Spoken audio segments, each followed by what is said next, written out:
At least 10 rebel fighters in eastern Libya are reported to have been killed by a coalition airstrike which hit their convoy.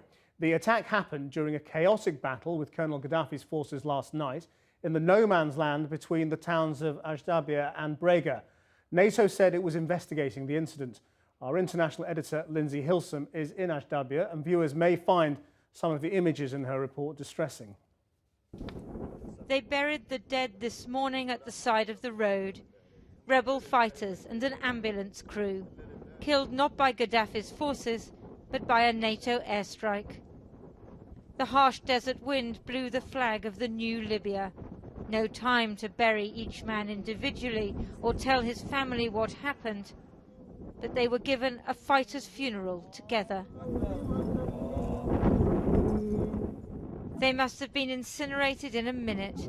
Burnt oxygen cylinders, the evidence that one vehicle was an ambulance. An eyewitness said only bones and skulls remained of those who had died inside. The ambulance, I think there is 4 bodies. We find this totally burned four bodies. We cannot distinguish between the bodies. We found no anger against NATO amongst those who had seen the aftermath. The rebels, it seems, had been firing into the air with anti-aircraft guns.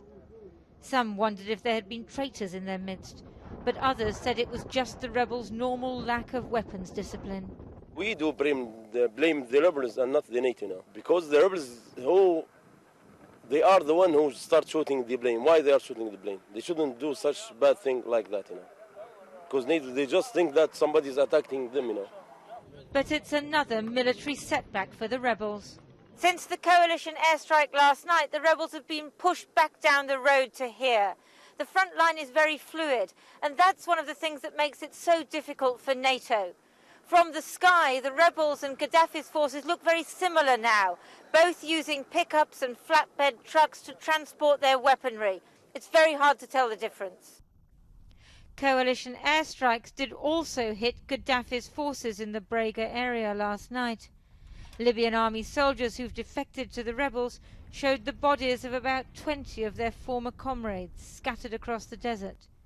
Such strikes certainly help the opposition fighters, but are not proving decisive. We're seeing more professional soldiers on the rebel side now, but last night's erroneous airstrike is more evidence of how hard it is to overthrow Colonel Gaddafi by force of arms. And Lindsay joins us now live.